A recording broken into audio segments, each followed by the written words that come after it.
Bienvenidos a Parlamento Abierto, donde compartimos la crónica del quehacer legislativo de las y los diputados de México, que esta semana, en la sesión del martes 18 de julio de la Comisión Permanente, definieron con sus votos al Procurador de la Defensa del Contribuyente. Y es que cuando las cámaras de diputados y senadores están en receso, esta Comisión Permanente, sede del Congreso de la Unión, asume diversas designaciones y la ratificación de nombramientos del Ejecutivo Federal. En el caso de la defensa del contribuyente, en junio pasado, se recibió la terna para cubrir la vacante del procurador en sustitución de Diana Rosalía Bernal Ladrón de Guevara. Fueron propuestos Rosa Alejandra Bustos Soria Moreno, Armando Ocampo Zambra y Gilberto Camacho Botello. Correspondió a la tercera comisión de la permanente analizar los perfiles. Al presentar el dictamen que los consideró idóneos para ocupar el cargo, la presidenta de esa tercera comisión, diputada Carolina Villano Austria, expuso que la Procuraduría de la Defensa del Contribuyente, PRODECON, orienta y asesora a los ciudadanos frente a actos u omisiones de autoridades fiscales federales, ya que su mandato es el de garantizar el respeto a los derechos de los contribuyentes y el de construir acuerdos para resolver conflictos en la materia. El diputado Hamlet García Armaguer argumentó que la y los aspirantes demostraron ser conocedores del rol de árbitro que tiene esta Procuraduría en caso de algún conflicto y la importancia para defender a los contribuyentes en causas que signifiquen un monto de hasta $1 millón. Y resaltó el legislador la función social que desempeña la PRODECON. Después, en votación por cédula, la mayoría de los legisladores optó por Armando Ocampo Zambrano, quien rindió protesta como titular de esa Procuraduría para un periodo que concluirá en 2027. Y en el apartado de la agenda política, a propuesta de la bancada del Partido del Trabajo, se revisó el tema tráfico de influencias. Vamos a ese debate.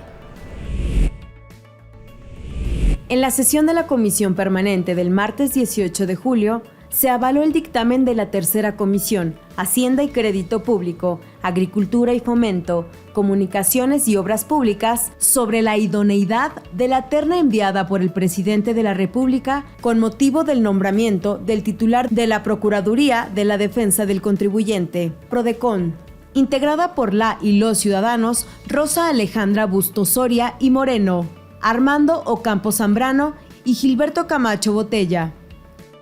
Al respecto, las y los diputados expresaron lo siguiente. Reconocemos la idoneidad de la terna propuesta por el presidente de la República para ocupar la titularidad de la PRODECON. Lo anterior en virtud de que cada una de las personas consideradas reúnen los requisitos previstos por el artículo 7 de la Ley Orgánica de la Procuraduría de la Defensa del Contribuyente. Cuentan con el perfil requerido al poseer una amplia trayectoria profesional, tanto en la materia fiscal como en la administrativa. Para nosotros, la persona, lo reiteramos, que consideramos idónea para ocupar la PRODECON es la maestra Rosa Alejandra Bustos Soria y Moreno. Los señores Armando Ocampo Zambrano y Gilberto Camacho Botello, a nuestro juicio, por lo que ellos mismos señalaron en sus documentos, no acreditan la experiencia de cuando menos 5 años previos a este proceso de designación. Incluso uno de ellos apenas tiene 3 meses en el organismo. La y los participantes han cumplido con diversos cursos, foros, seminarios y congresos de actualización en materia administrativa y de tributación.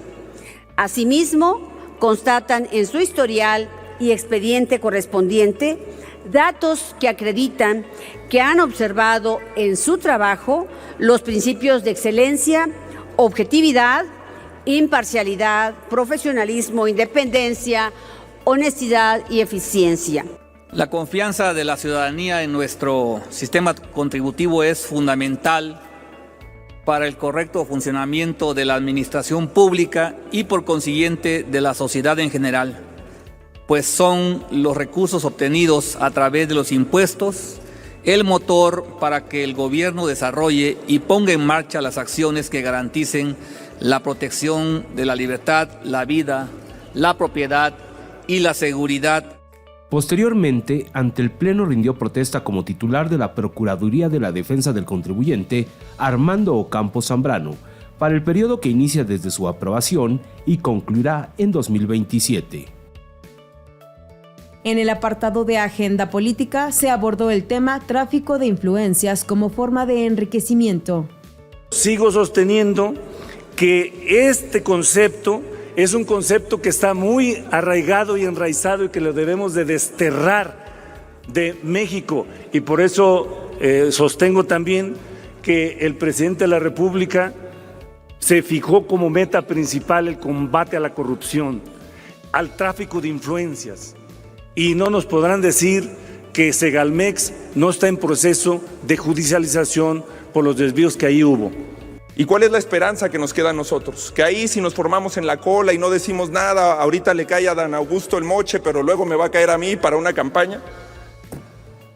Esa es la trayectoria, la expectativa que tenemos, porque eran muy amigos del exsecretario de Gobernación, hoy senador, y era el favorito. Hoy el favorito es el que está en la silla y mañana podría ser uno de ustedes. Pero mientras tanto se está degenerando la política y comprometiendo el sentido democrático. Nuevamente ustedes pretenden evadir los temas principales de México, pero la agenda política no la dictan ustedes. La agenda política es lo que se vive, lo que estamos viviendo las y los mexicanos. El problema de inseguridad en todos los estados, lo que está pasando en Chilpancingo, Guerrero, los secuestros, homicidios, extorsiones que sufrimos millones de mexicanas y mexicanos. La mesa directiva entregó reconocimientos a directoras y directores de medios de comunicación, reporteros, fotógrafos y periodistas por su incansable labor y profesionalismo. En un ejercicio de parlamento abierto más allá del recinto de San Lázaro, las y los diputados de la Comisión de Vivienda realizan consultas regionales para conocer la complejidad de los problemas que las y los mexicanos tienen para hacer realidad el derecho al suelo. Y ese fue el título del foro que este martes 18 de julio tuvo lugar en Jalisco con la participación de especialistas, investigadores, legisladores federales y locales, representantes del gobierno de esa entidad y de organismos nacionales y estatales en esa materia. Son trabajos que forman parte de la segunda edición del Parlamento Abierto hacia una vivienda adecuada. En la inauguración, la diputada Lilia Aguilar Gil, presidenta de la comisión, habló de la necesidad de reivindicar los derechos humanos de las personas que han sido despojadas de un espacio primario. Fue la diputada María Álvarez Solís quien definió que el derecho al suelo es garantía fundamental que permite contribuir en la solución del problema de vivienda. Se subrayó el significado del evento como una prueba del trabajo en equipo que pueden realizar el Congreso de la Unión con los Congresos de los Estados. Las exposiciones permitieron comprender las condiciones económicas y sociales que deben tomarse en cuenta al diseñar instrumentos normativos y legales que contribuyan al desarrollo armónico y equilibrado en el territorio. Se puso acento en que las políticas públicas deben tener a las personas que más lo necesitan en el centro. En la participación coordinada de los 3 niveles de gobierno para regularizar asentamientos humanos, en fortalecer el derecho de la mujer a la tierra y a la producción, el desarrollo de ejidos y comunidades y en romper el círculo vicioso de despojo y pobreza, así como en la comprensión de las particularidades que en el tema se observan en el campo y la ciudad. Y se prendieron las alertas para que en una eventual legislación se establezcan mecanismos que eviten la especulación y dinámicas de corrupción. Fue un foro que exhibió que uno de los grandes pendientes es marcar una vara mínima para modificar los reglamentos estatales de desarrollo urbano y de fraccionamientos. Vamos a parte del debate. La Comisión de Vivienda de la Cámara de Diputados organizó en el estado de Jalisco el foro Derecho al Suelo, el cual se enmarca en la segunda edición del Parlamento Abierto hacia una vivienda adecuada, que consta de una serie de foros regionales. El objetivo fue configurar el derecho humano al suelo y revisar las perspectivas legislativas para el aprovechamiento de la tierra en el desarrollo urbano y rural, procurando un medio ambiente sano con la finalidad de hacer efectivo el derecho a la vivienda adecuada. Al foro asistieron especialistas, investigadores, diputados federales y locales, también representantes del gobierno de Jalisco y de organismos estatales de vivienda.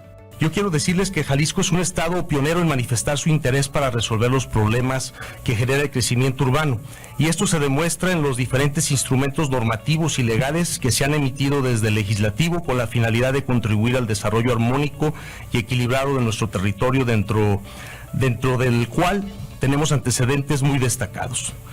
Sin duda, los acuerdos y conclusiones a los que lleguemos al final del día de este foro serán de vital importancia, considerando que la vivienda es una necesidad indispensable para todos, no solo para la supervivencia humana, sino también para el desarrollo y el ejercicio de otros derechos, garantía que tenemos como tarea a nivel municipal, estatal y nacional.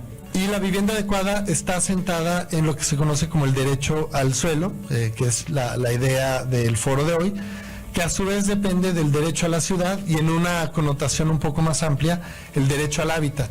Es decir, que todas las personas tienen derecho a una vivienda adecuada con lo que implica un entorno, con servicios, con accesibilidad. Posteriormente, las y los legisladores externaron sus conclusiones. Los jóvenes necesitan oportunidad y aquí me dio mucho gusto que muchas personas tomaran la palabra y dijeran sus necesidades, porque nosotros somos representantes de la gente. Vamos a llevar eso a la Cámara, vamos a votar a favor del pueblo, porque para eso estamos aquí. Todos estos puntos de vista nos enriquece, nos incentiva y nos ayuda a trabajar de manera sistemática para poder avanzar en esos puntos específicos que nos han hecho los señalamientos y que pudieran estarse quedando de lado. Qué bueno que tienen el interés de un tema tan profundo que es lo que aqueja tanto a la ciudadanía. De acuerdo a los organismos, de todos los organismos de vivienda federales y estatales, pues hay una conjugación de esfuerzos con los presidentes municipales. Pero esa es una observación solamente, ojalá y se puedan invitar. Que haya una oportunidad real para los jóvenes y que incluyamos, creo yo, la verdad es que por ejemplo Infonavit, yo les decía que parecía ya Infonavit Bienestar por todos los programas nuevos que han implementado, que han trabajado de una buena manera, pero que ya el tema de bienestar ya se incluye en el tema de la vivienda. Y me parece muy bien lo del suelo, de las familias que están vulnerables, que no pueden adquirir una vivienda, que les tenemos que facilitar trámites, cosas, y para que tengan accesibilidad a una vivienda. También tenemos que pensar en los adultos mayores que no tienen un hogar. Miércoles 19 de julio se reunieron las y los legisladores de la tercera comisión de la permanente para analizar, discutir y aprobar 5 dictámenes que convocan a diversas autoridades a atender situaciones relacionadas con medio ambiente, agua, trabajo, seguridad social y transparencia. Esta tercera comisión se encarga de resolver asuntos de Hacienda y Crédito Público, Agricultura y Fomento, Comunicaciones y Obras Públicas. Las y los diputados, las y los senadores avalaron un exhorto para que las autoridades competentes en los gobiernos federal, estatales y municipales formulen respuestas ante la contingencia climatológica de sequía, conservación y uso adecuado del agua que afecta a la República. Otro punto de acuerdo se dirige a la Comisión Nacional de Aguas Naturales Protegidas para fortalecer los programas destinados a proteger los arrecifes de coral, los cuales se encuentran en un área calculada de 1.780 kilómetros cuadrados, donde se albergan 92 especies de coral duro y 632 de peces. Un tercer dictamen solicita a las Secretarías de Trabajo, estatal y federal, que sigan apoyando jurídicamente a quienes aún no han recibido el pago de las utilidades. Y un cuarto proyecto pide a los titulares de la Secretaría de Agricultura y Desarrollo Rural, del Instituto del Seguro Social y de la Comisión Nacional de Pesca y Acuacultura a que en un término de 10 días hábiles después de que se publique este exhorto, presenten un informe sobre la incorporación de los pescadores ribereños al régimen de seguridad social. Y finalmente el exhorto al Gobierno del Estado de México y a la Secretaría de la Contraloría de esa entidad para que informen si han atendido las recomendaciones de la Auditoría Superior de la Federación correspondientes al periodo 2020-2021.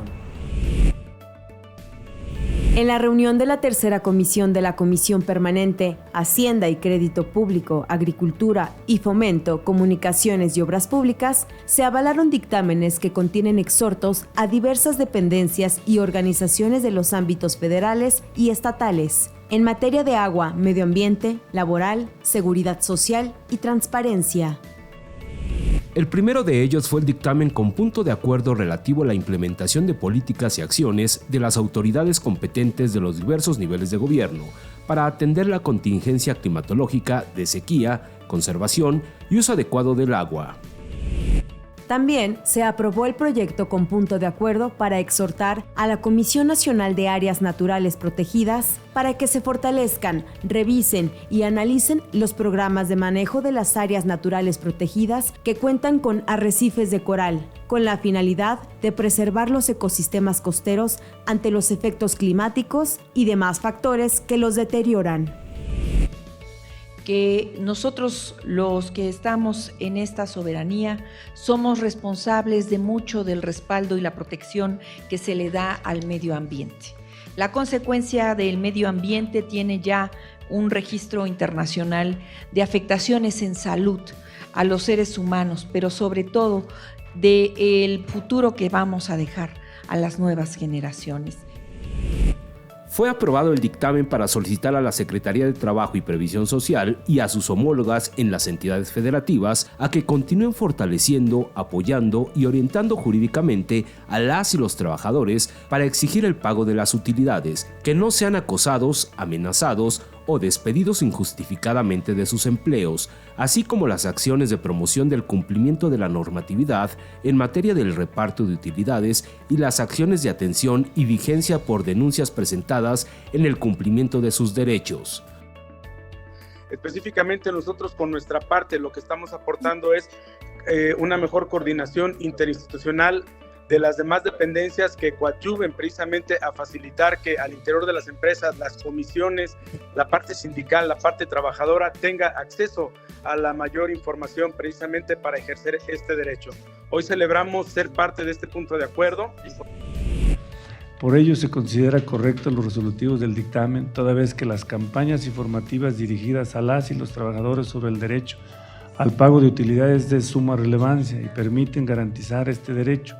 En ese sentido, se considera apropiado también que la Secretaría del Trabajo y sus estatales coadyuven en la difusión de información relevante del pago de utilidades. Otro punto aprobado fue para exhortar a los titulares de la Secretaría de Agricultura y Desarrollo Rural, del Instituto Mexicano del Seguro Social y de la Comisión Nacional de Pesca y Acuacultura a que, en un término de 10 días hábiles posteriores a la publicación de este exhorto, se presenten a esta soberanía con un informe que detalle los avances de la incorporación de los pescadores ribereños al régimen de seguridad social, en cumplimiento a lo dispuesto en materia de derechos humanos por organismos internacionales y la Constitución Política de los Estados Unidos Mexicanos. Pues creo que en un país democrático, en un país justo, todos deberíamos tener acceso a la seguridad social. Eso sin duda abonaría enormemente a combatir la desigualdad. Ese debe ser nuestro propósito. Finalmente, se aprobó el proyecto de dictamen para exhortar al Gobierno del Estado de México y a la Secretaría de la Contraloría del Estado de México para que a la brevedad emita un informe sobre el avance de las recomendaciones de la Auditoría Superior de la Federación derivados de los resultados de la Auditoría de Cumplimiento del 2020 al 2021.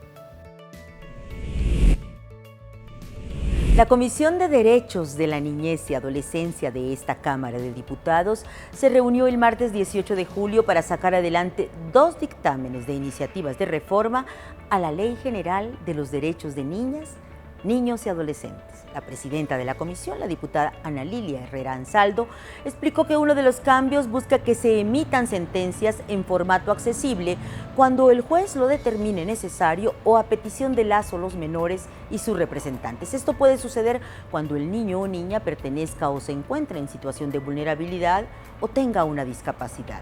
El segundo dictamen busca establecer la facultad de autoridades federales y locales para que puedan sumarse a campañas de difusión de alimentación suficiente y de calidad con la finalidad de combatir la desnutrición crónica aguda, el sobrepeso, la obesidad y otros trastornos que afectan a la niñez y la adolescencia. Además, se aprobaron dictámenes de opinión para otras comisiones que habrán de resolver la viabilidad de iniciativas relacionadas con el incremento del presupuesto en materia de niñez y adolescencia, el mejoramiento del marco jurídico que corresponde al problema del acoso escolar y el principio del interés superior de la niñez. Y se hizo un llamado para que, con motivo del Día Internacional contra la Trata, a conmemorarse el 30 de julio, esta comisión participe en las mesas de trabajo del Foro Turismo por la Niñez a realizarse aquí en el Palacio Legislativo de San Lázaro el miércoles 26 de julio. Y es que en México, de acuerdo con datos del INEGI, 16,000 niñas, niños y adolescentes son víctimas de explotación sexual o comercial, mientras que 3.3 millones de menores entre 5 y 17 años realizan actividades de trabajo no permitidas. Vamos a la crónica de esa discusión. Se reunió la Comisión de Derechos de la Niñez y Adolescencia el martes 18 de julio para aprobar dos iniciativas que reforman la Ley General de los Derechos de Niñas, Niños y Adolescentes. Fue aprobado con 26 votos reformar el artículo 73 de la Ley General de los Derechos de las Niñas, Niños y Adolescentes con respecto a sentencias accesibles, misma que aborda la problemática en materia de accesibilidad de las resoluciones que involucran derechos de niñas, niños y adolescentes en diversos juicios y en procesos jurisdiccionales. A partir de esta propuesta, esta comisión dictaminadora coincidió con el planteamiento y consideró pertinente establecer en el artículo 73 de la ley la posibilidad de emitir una sentencia en formato accesible cuando el juez lo determinara pertinente o a petición de parte de las niñas y niños o sus representantes.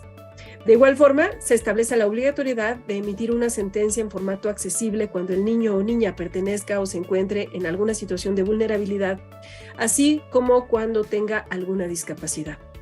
Destacando que dicha precisión robustece el marco normativo de protección de derechos de niñas y niños y va de la mano con la reforma que aprobamos en esta comisión y en el Pleno en materia de procedimientos jurisdiccionales sencillos y comprensibles para niñas, niños y adolescentes.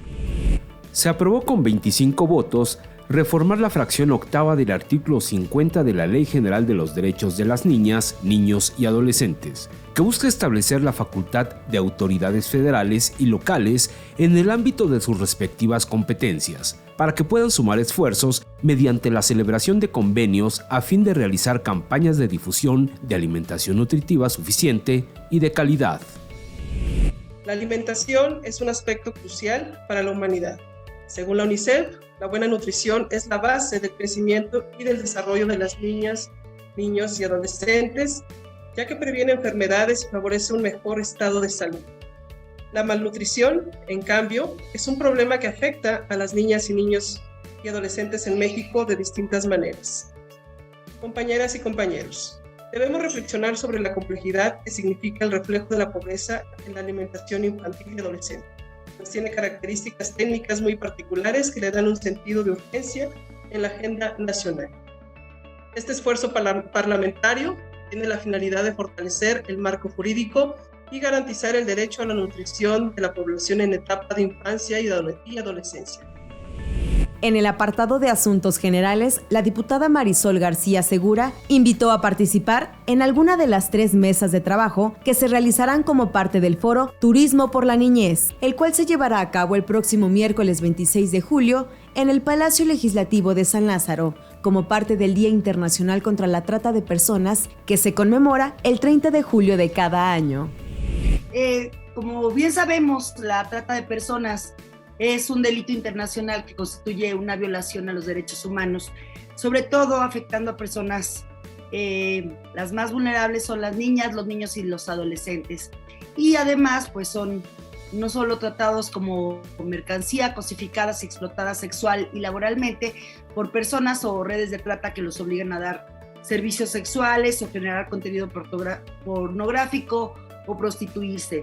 De acuerdo con información del Instituto Nacional de Estadística y Geografía, INEGI, se estima que alrededor de 16,000 niñas, niños y adolescentes son víctimas de explotación sexual comercial en México y alrededor de 3.3 millones de niñas, niños entre 5 y 17 años realizan actividades de trabajo no permitidas.